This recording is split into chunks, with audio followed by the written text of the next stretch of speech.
नमस्कार, मैं हूँ डॉक्टर सरिता स्वामी।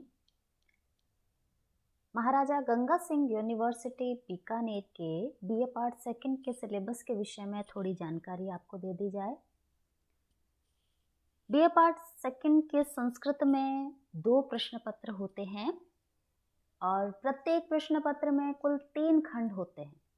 खंड अ में 10 प्रश्न अनिवार्य होते हैं और प्रत्येक प्रश्न का उत्तर 50 शब्दों में दिया जाना है और हर प्रश्न के 2 मार्क्स हैं। इस प्रकार से 10 प्रश्नों को 2-2 नंबर में आपको डिवाइड किया गया है, तो इस प्रकार से 20 मार्क्स का खंड अ हो गया।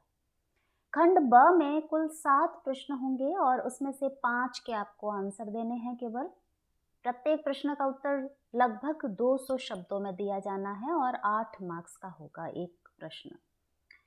खंड स में 4 प्रश्न होंगे और इसमें से केवल 2 ही प्रश्न के आपको आंसर देने हैं और शब्द सीमा 500 शब्द होगी लगभग, यानी 20 मार्क्स का एक क्वेश्चन। इस प्रकार से 3 खंडों में विभक्त है यह प्रश्न पत्र। जैसा कि विद्यार्थियों की बहुत सारी ये जिज्ञासाएं सामने आई है, कुछ में से मोस्टली ये पूछते हैं कि क्या संस्कृत का जो आंसर संस्कृत में ही देना है, तो नहीं, ऐसा नहीं है। प्रश्न पत्र का माध्यम संस्कृत में अवश्य है, यानी क्वेश्चन पेपर आपके सामने संस्कृत में लिखा हुआ जरूर आएगा, लेकिन आप उसमें से उनके आंसर आप हिंदी या इंग्लिश किसी में से भी दे सकते हैं, कोई भी भाषा का चयन आप कर सकते हैं। केवल 10% मार्क्स निर्धारित है जिसके आपको आंसर संस्कृत में ही देने हैं और वहाँ आपको बिल्कुल लिखा हुआ आएगा कि इस प्रश्न का उत्तर आप संस्कृत में दीजिए। अन्यथा कहीं भी पूरे प्रश्न पत्र में यह नहीं लिखा हुआ होगा कि आपको संस्कृत माध्यम से देना है। आप हिंदी में दीजिए, आप इंग्लिश में दीजिए, अथवा यदि संस्कृत अच्छी है तो संस्कृत में दीजिए, आपके पास चॉइस है। इसलिए घबराने की आवश्यकता नहीं है, आपको संस्कृत का जो आंसर है हिंदी में ही देना है। अब आपको यह बता दें कि 2 जो प्रश्न पत्र है उनमें क्या क्या है। तो प्रथम प्रश्न पत्र है नाटक छंद संस्कृत साहित्य के इतिहास और व्याकरण से संबंधित, यानी इसमें महाकवि कालिदास द्वारा लिखा गया एक बहुत ही सुंदर नाटक अभिज्ञान शाकुंतलम को लिया गया है प्रथम प्रश्न पत्र में, जिसके 3 इकाइयों से प्रश्न बनेंगे लगभग। प्रथम इकाई में 1 से 4 अंकों से संबंधित प्रश्न बनेंगे, अर्थात अभिज्ञान शाकुंतलम नाटक के 1 से 4 अंकों तक जो विषय है उससे संबंधित आपसे प्रश्न पूछे जाएंगे। इकाई 2 में 5 से 7 अंकों से संबंधित प्रश्न होंगे और इकाई 3 में अभिज्ञान शाकुंतलम में प्रयुक्त जो छंद है उनके लक्षण उदाहरण सहित पूछे जाएंगे।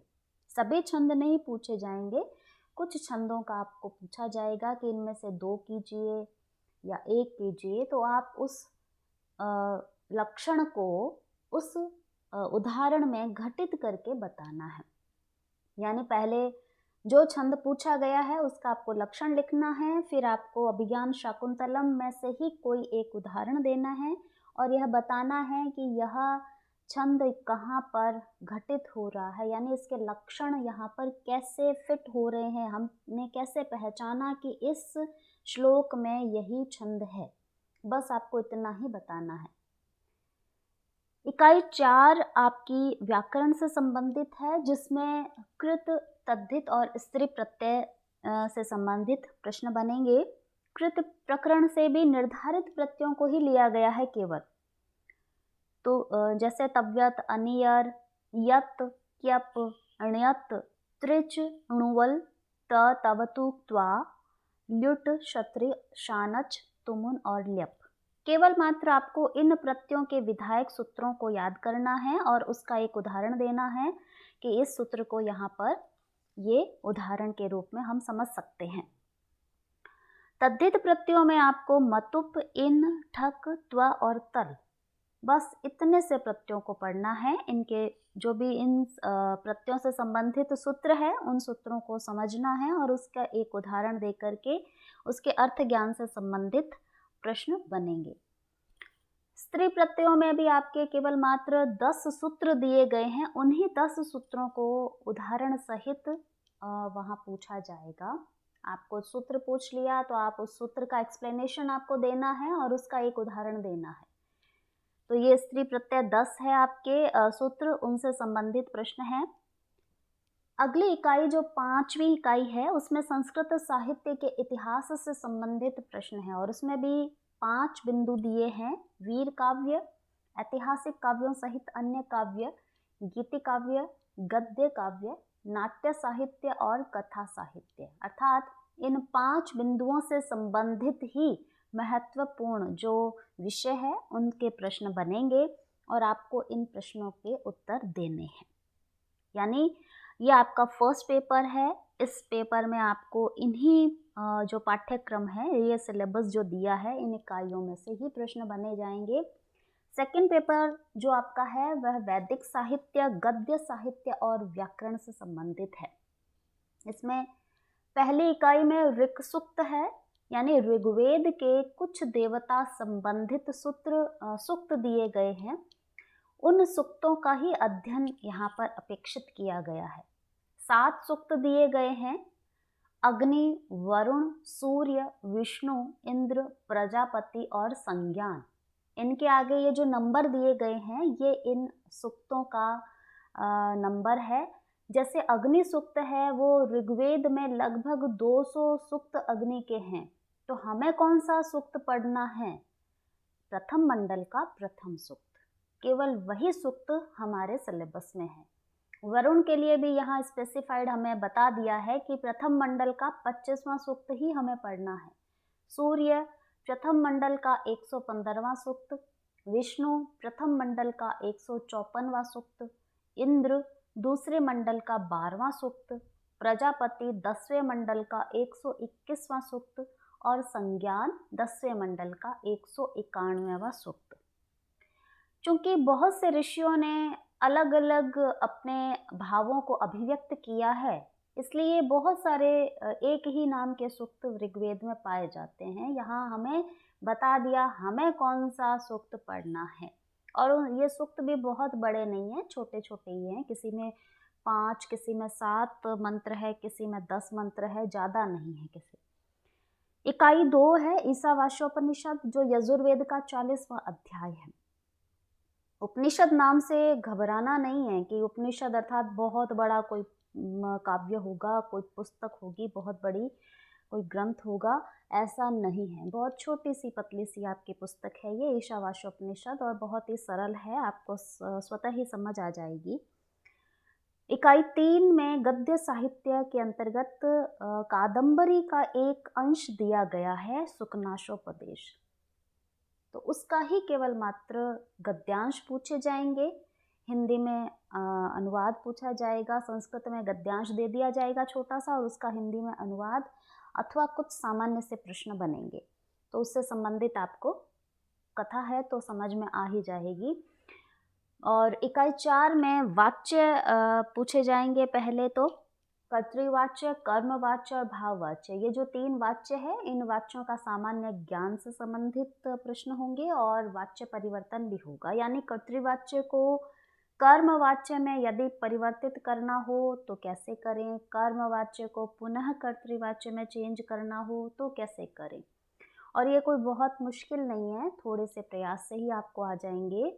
जैसे हम छोटी क्लासेस में करते आए थे, एक्टिव वॉइस को पैसिव वॉइस में चेंज कर रहे थे, पैसिव को पुनः एक्टिव वॉइस में चेंज कर रहे थे, तो वैसे ही ये चेंज है।